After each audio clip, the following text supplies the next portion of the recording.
primary audience for this tutorial are users with little to no experience using Microsoft Excel. To make use of the information covered in this tutorial, users will need access to Microsoft Excel. This tutorial will address the following learning objectives.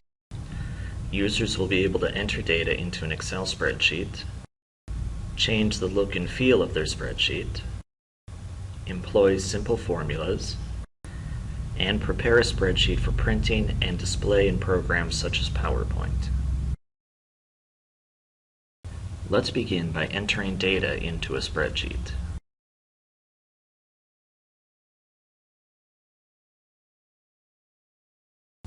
Here we see a blank Excel spreadsheet. Columns are labeled alphabetically, and rows are labeled numerically.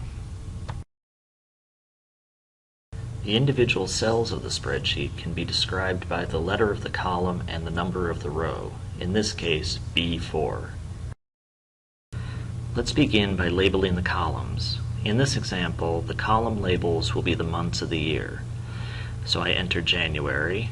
Next I can enter the month February, or I can put the cursor in the lower right corner, left click and drag to complete the rest of the months.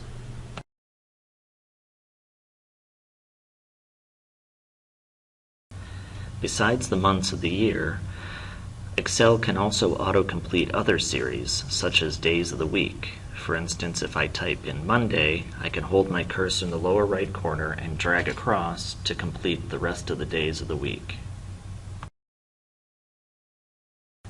Now I'll move on to adding in the row labels. In my example, these will be household expense items.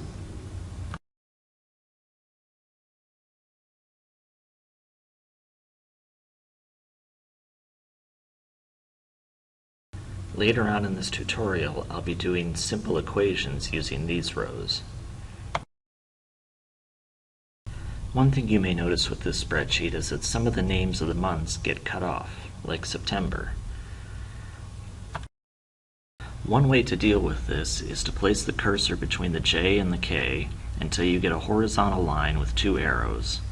Then left-click and drag to increase the width of the September column. This can then be done on other columns that are too narrow as well.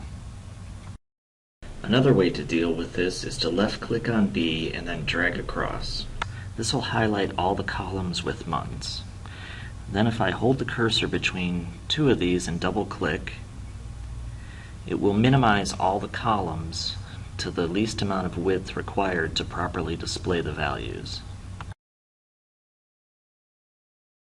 Also, after highlighting the columns, I can place the cursor between any two columns, in this example between J and K, left-click and drag, and this will make all of the columns the same width. Another issue is that my row headings actually bleed over into the next column. There's a couple ways to handle this. One is to widen column A. Alternatively, I can highlight column A, hold the mouse over the highlighted area, right-click, and select Format Cells. From here, I will select the Alignment tab and then click Wrap Text.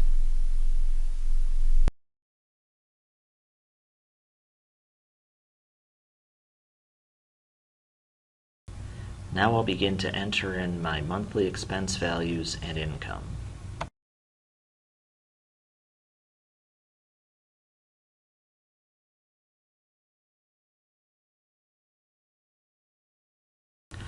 At this point, I could type in the values for February, or what I can do is to highlight all the values from January, put my cursor in the lower right corner, left-click, and then drag across. This will autocomplete the entire spreadsheet with the values from January.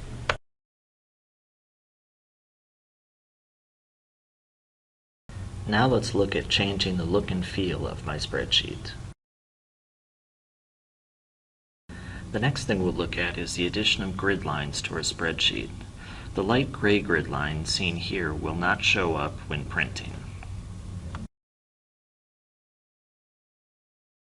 In order to have grid lines show up, I'll have to add them myself. The first step is to highlight the entire spreadsheet. Next, I'll hold the mouse over the highlighted area and hit right-click. Go down to Format Cells and move over to the Border tab and begin to add in my grid lines. There are a number of options. For the outside grid lines, I will choose the heavy solid line. And for my interior grid lines, I will use the thin solid line.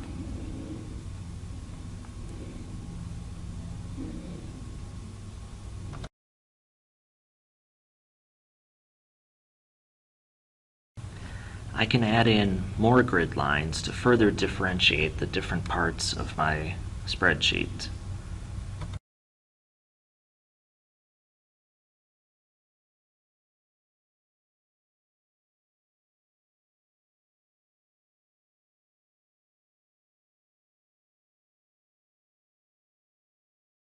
Another change I can make is to bold all of my row and column headers. To do this, I'm going to highlight all the cells that feature my row headers and click on the bold button at the top.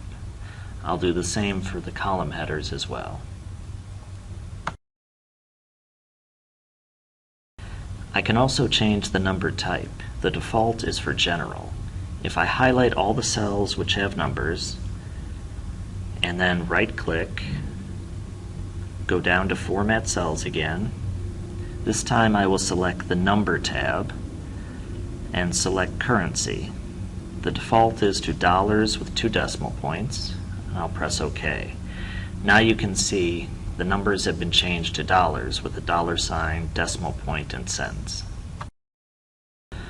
Another point to make here is that if you ever see pound signs in place of a number, it means that the column is too narrow to properly display the numbers.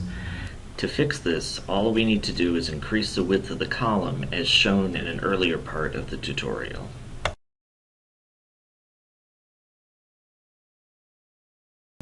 Next, we'll add in some simple formulas.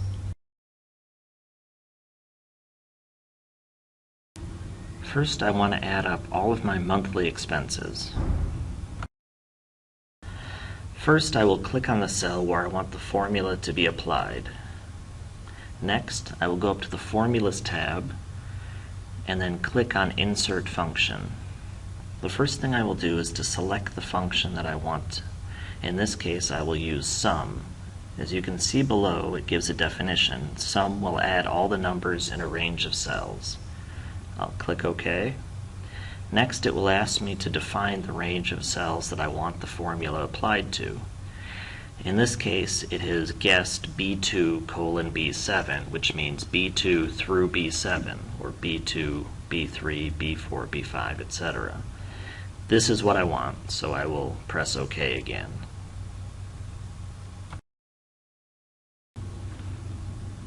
As before, I can apply this function to all the columns by clicking in the lower right corner and dragging across. Though it may look like all I've done is drag the number 1810 across, as you'll see, I've actually dragged the formula across. So if I change one of the values, for instance the July rent, we can see how the total expenses changes. I'll apply that rent change to all the months coming after July, and you'll see how the total expenses changes as well. Dragging numbers and functions across like that can sometimes mess up the grid lines, so I'll have to fix the grid lines outside of this column.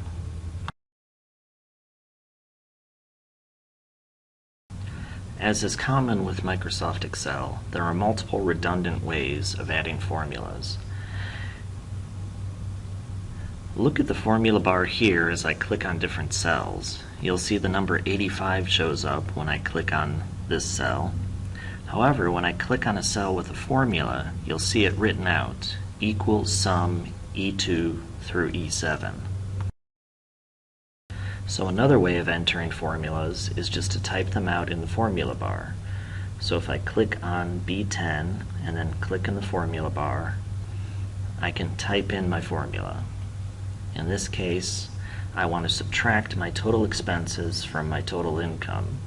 To do that, I'll type in equals B9, which is the cell featuring total income, minus B8, which is the cell featuring total expenses. You can see these are color-coded. B9 is blue and B8 is green. Now press Enter. As before, I can just drag this across to apply this formula to all the other columns. And again, I will fix the outside grid line.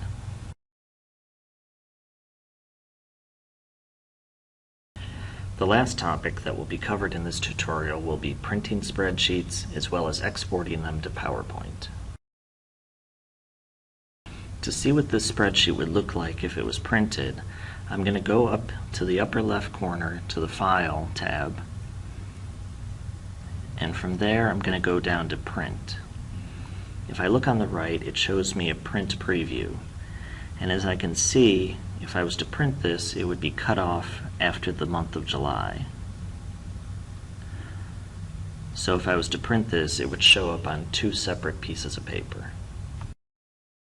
There are several ways for me to try to get this to print on one sheet of paper. First, I'll highlight all the columns, and then as we saw before, if I double-click between two of the columns, it will minimize all of them to the least width required.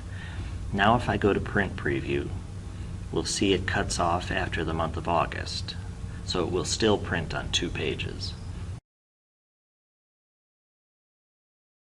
After going to the print preview, you'll notice this dashed line shows up. This indicates the edge of a sheet of paper in portrait orientation. So if I go back to the File menu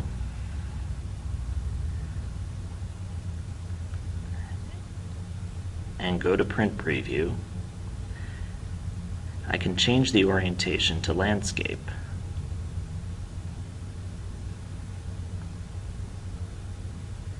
Now you see it cuts off between November and December. Another way to try to squeeze all of these columns into one page is to highlight all of the cells and change the font size from 11 to 10, and then minimize all the columns.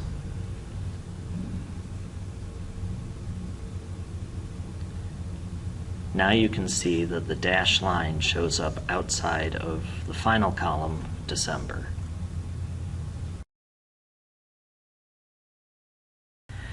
And I can go to Print Preview again to confirm this. It is easy to copy and paste this spreadsheet to PowerPoint by highlighting all the cells, right-click, copy,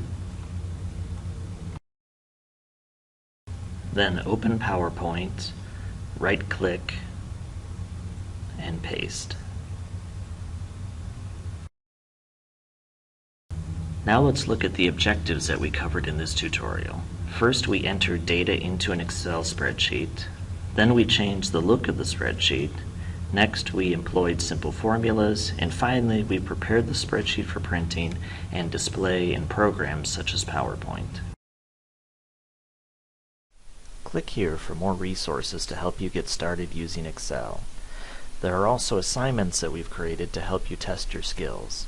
You can also set up a one-on-one consultation, and you can also look in the Skillport modules available through your MyGW account in order to get more help using Excel.